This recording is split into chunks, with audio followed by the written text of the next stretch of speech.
Hi, this is Corey Johnston, and today's lesson is going to take place in the 28th chapter in the book of Job. The book of Job belongs in the genre and category of Old Testament wisdom literature. It is more ask-oriented than answer-oriented, unlike perhaps law and prophecy. But the great question that the book of Job asks is the question of theodicy.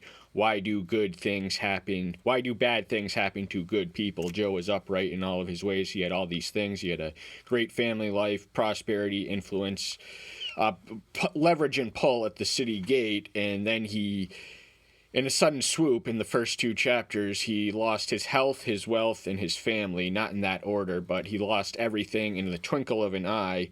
And these three friends from distant cities, Edomite territory, as was Job, travel, and after 7 days in prolonged silence, Job starts to speak, and from his first speech in the third chapter unleashes the dialogue portion of the book of Job, and they all attempt to give answers for Job's situation. But this is Job's ninth and final speech, which begins in the 26th chapter. This is after round 3. So of the 3, we heard from 2 of the 3 times, and we just heard from Bildad the Shuhite, the second one, for the third time in the 25th chapter. Job addresses him now when the you that we read in the 26th chapter is directed at Bildad. It's a singular, but in the 27th chapter we read the you that we read is plural. The Hebrew original does indicate that, and the Hebrew language also has gender-specific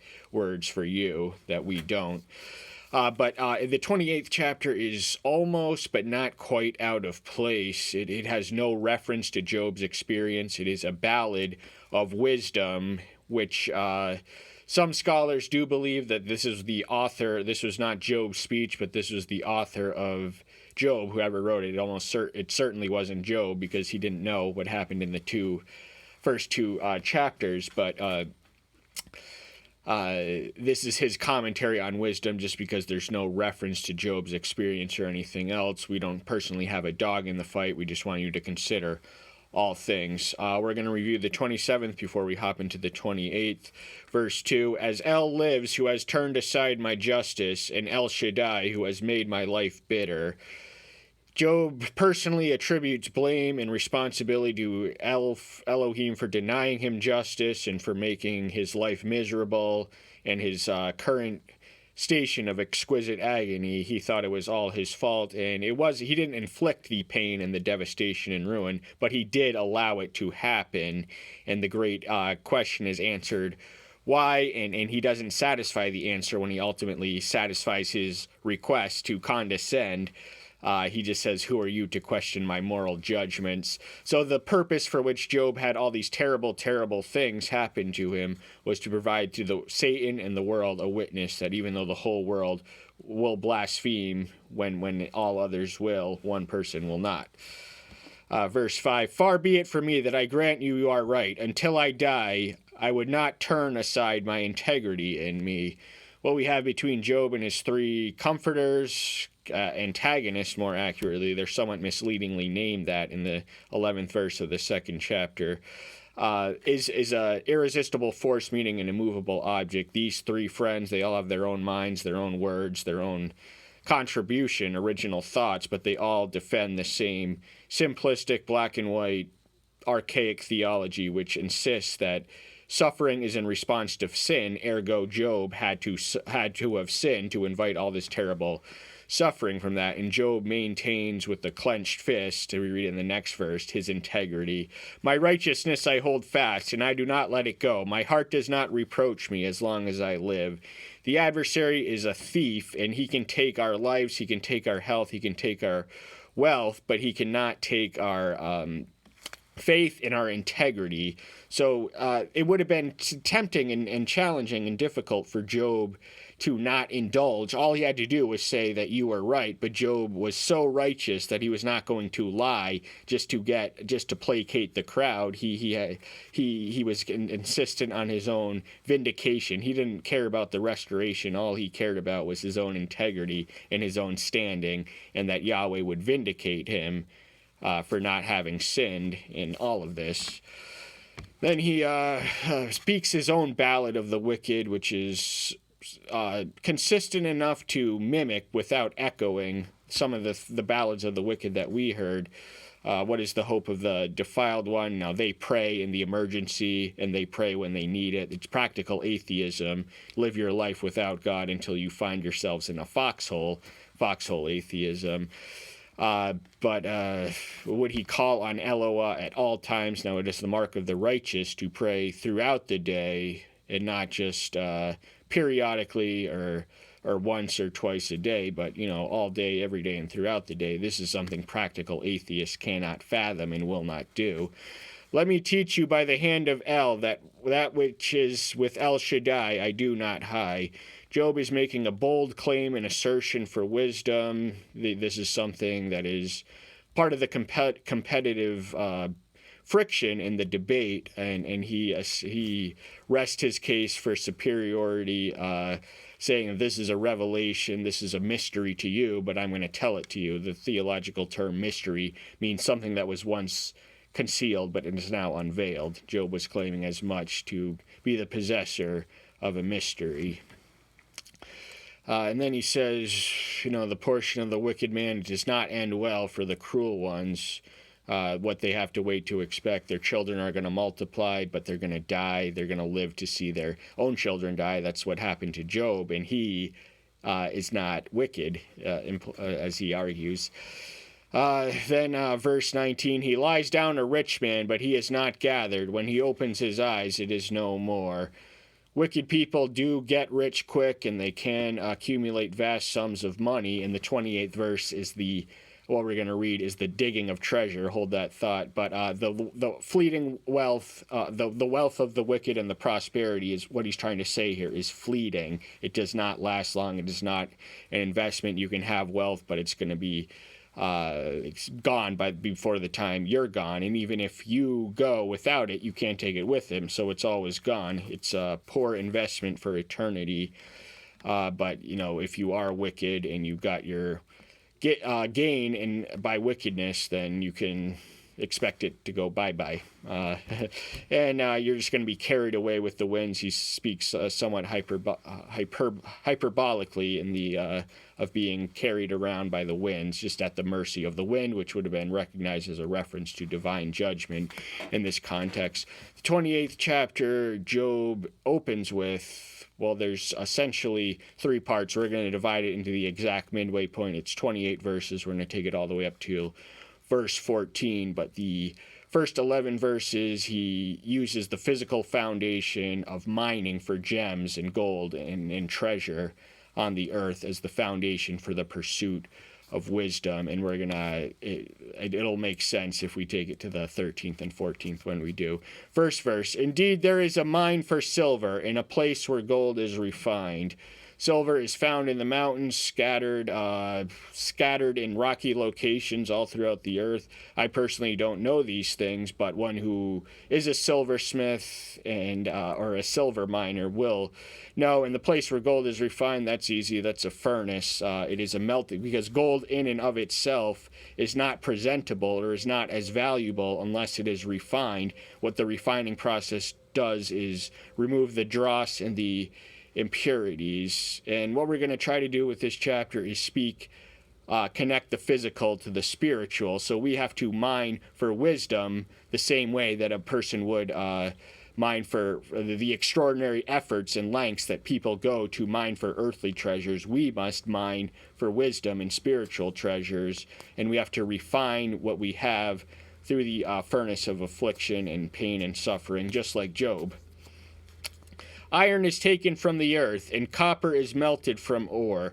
Iron would have been introduced sometime in the 12th century BM before Messiah, the 1200s. So this places the date of Job because it's believed to be written in the patriarchal era. So it's slightly before Moses. He's closer to writing in Moses, though his writings antedate the first 5 books of whoever wrote this book antedated the writings of Moses, chronologically speaking. But he's closer to Moses than Joseph by this reference. That's something we can connect and know. But much as iron is taken from the earth, so too is wisdom taken from the heaven. It is given from the heaven, and a gift must be received. In order for it to be of any value or of any use, you have to accept the gift. Wisdom is literally all around it. It's siren's call on the street corner publicly. Yet in the book of Proverbs, first chapter, we read that the scoffer, the fool, and the simple stay away from it, but the wise seek and gravitate around their own. And copper is smelted from ore, so from ore is the parent, and the copper is the subsidiary. An end to darkness he has appointed, and to every limit he is searching, to rocks in the deepest darkness. So the he is capitalized, but so that's a reference to El Shaddai. But darkness, he is the light which dispels the darkness, but the darkness, he also creates light and darkness, Isaiah 45:7. And he, there is no limit to where he's omnipresent. So, but the he might be a minor in this context. It might be a human after all. But, every limit, we have to expend every effort in the pursuit and quest of wisdom, which is beneficial and advantageous to the cultivation of the spiritual element as it is the intellectual element. Having wisdom is good spirituality, and you can have intelligence, but and even above and beyond the intelligence of the wise. But if it is not spiritually attuned, it is not wisdom. It is by definition something else. There is worldly wisdom and carnal wisdom, but the wisdom of which Job speaks, the category of wisdom as it is defined by the ancient Jews, is a spiritual wisdom. The theological assumption is that it is and this is how the 28th chapter concludes, the 28th verse of it, that apart from the foundation of the fear of Yahweh is the source of wisdom. He is the omniscient one, and as such, submission to him, he will trickle down nuggets of knowledge and wisdom. But he can dispel whatever darkness, whatever doubt, whatever confusion is in our head. As long as he is in there, then the soil can be broken up and de-rocked and defanged. He opens a shaft far away from people. They are forgotten by feet. They hang far away from men, lest they swing to and fro. This is a mining process. There would have been tunnels and shafts. This would have been necessary to penetrate the mountains, the rocky mountains. But unless you are there, you're going to forget exactly where it is. And swinging to and fro. Now, I'm sure you're familiar with the imagery of a miner on a rope with a pick or a tool axe, just chopping away at it, and that is how they did it, certainly back then, perhaps still now. Earth out of which grows fruit is turned underneath as by fire. Earth has a surface. It is the level point where all the life forms grow. Sea level is consistent with Earth, but on it is mountains, which he eventually compares it. But on the surface of the Earth, the grass, the green, that is where food is grown.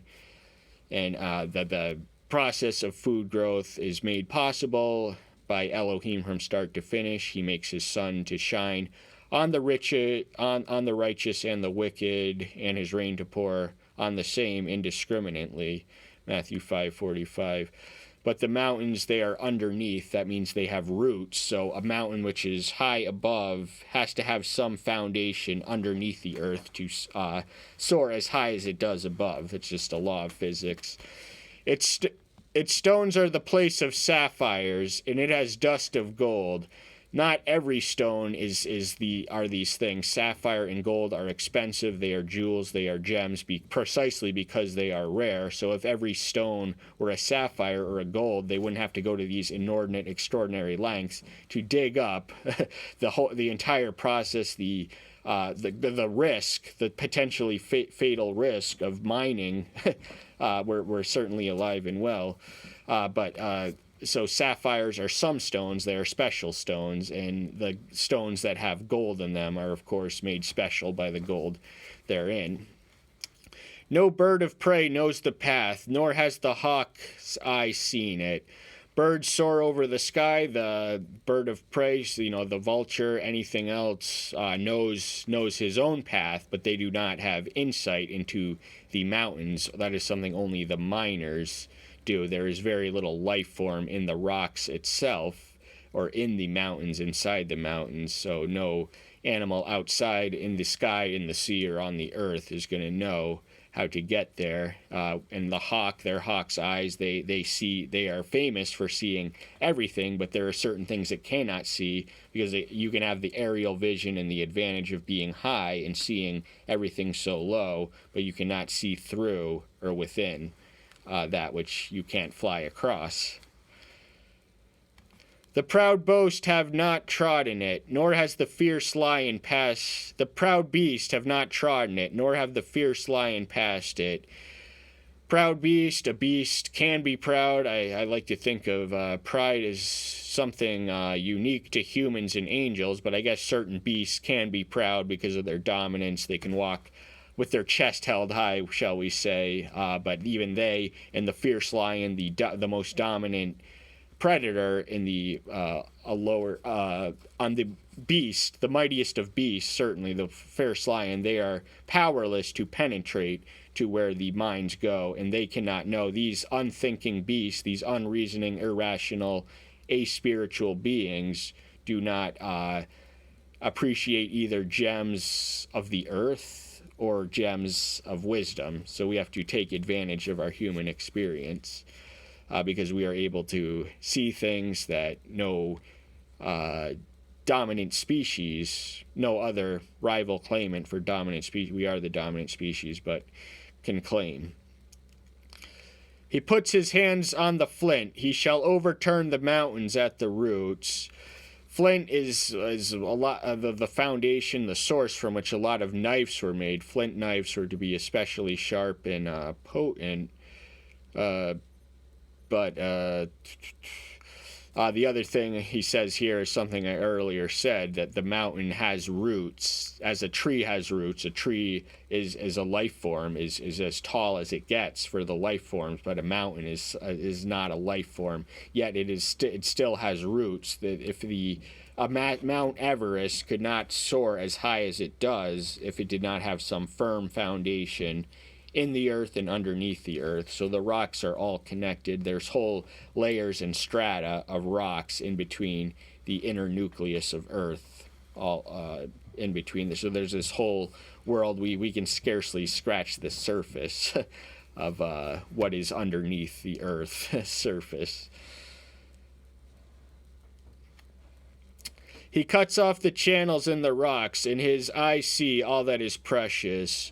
Archaeological evidence, testifies to the sophistication of the Bronze Age or Iron Age mining equipment. They did have things that could go tunnels. They built tunnels through mountains that had access to all these places where they still had to search, but that was part of the process, to go where you cannot go before by paving the way and making the path and pushing through. So the point that he is eventually alluding to, and he's about to wrap up with his main point here, is that if men, human nature, being attracted by greed and by riches through greed, goes to all these extraordinary lengths, risks their life and limb to attain it, why do not humans do the same? Why shouldn't we do the same for wisdom? We have to dig below the surface of what we've been told, of what we've been led to believe, in order to extract the gems of knowledge. So if you stay on the surface, you're not going to find the gems, much in the same way that you cannot find these gold and these semi-precious stones and these valuable commodities on the earth. So if it just fell from the sky, they wouldn't be valuable, but it's precisely because of their rarity and the extraordinary length and the price that the miner pays to get it that enhances its value also too. But the eye seeing all that is precious. Now precious is wisdom is more precious and more valuable than any item or treasure of the earth. He dams up the sources of the rivers. He then brings to light what is hidden. He is the light which dispels the darkness. Now, that this isn't a reference to divinity. This is actually a reference to the human miner. So what he's saying here is that there were artificial lamps and artificial sources of light that these Iron Age stone miners had access to. So the author of Job is clearly familiar enough with the process from the outside looking in to know all these things, and he would have been a man of his time, and the men of his time did have lights which could bring to light what is hidden.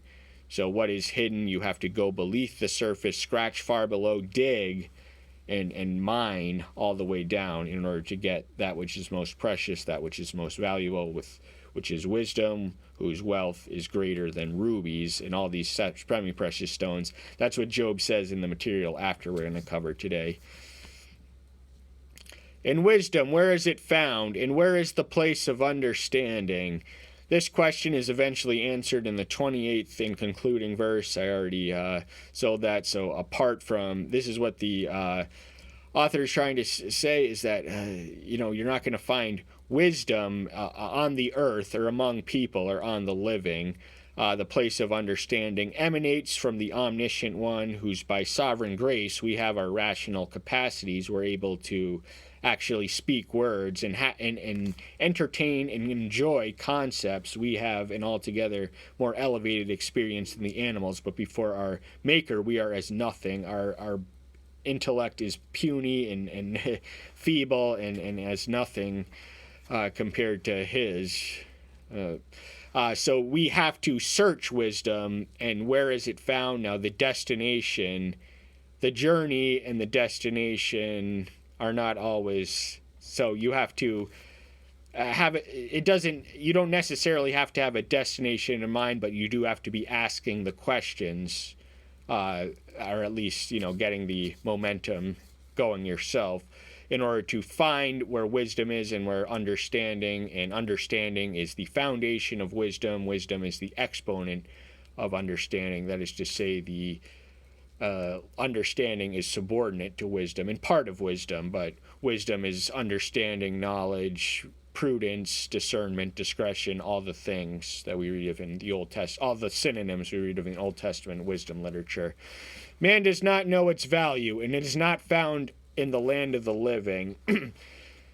Most of mankind does not know the value of wisdom. They live apart from wisdom, and they are enamored with materialism and earthly treasure and wealth, and that is their God. That is their ultimate source of satisfaction. If only they knew the value and the riches and the treasure that wisdom brings, you would not be caught up in the vain pursuits of man. But you're not going to find it. There is such a thing as worldly wisdom, carnal wisdom, human wisdom, but ultimate wisdom, real wisdom, true wisdom, authentic wisdom comes from the foundation of the fear of Yahweh. That is where you're going to find it. You're not going to find it among or between yourselves. You're going to find it through communion with the superior intellectual being, the omniscient one. 14th and final verse for today. The deep has said, it is not in me, and the sea has said, it is not in me. So all these all these treasures which come from the deep and the sea and everywhere, all these things you have to go that are far away and in a destination and a journey to get to, you're not going to find it there. You can scour the earth from the east to the west, one end to the up, from the top to the bottom, and wisdom is immaterial, so you're not going to find it. This is where our mental acuity becomes necessary, because we are not in pursuit of a physical treasure. We are in search of something that is abstract and invisible and intangible, but its value is above and beyond rubies. On her worst day, wisdom is exponentially more valuable than rubies on their best day. And he does, this is where the momentum of the chapter is heading. He compares the tangible inferiority of earthly items and earthly treasures and all these gems, much of what these miners go through. And then he just really, by the 20th verse, he launches into the origin of where wisdom is found, and it emanates and originates from the omniscient one. But that's all the time we have for today. We'll hold these thoughts for the next time. I'll see you soon. Take care until then. Bye-bye.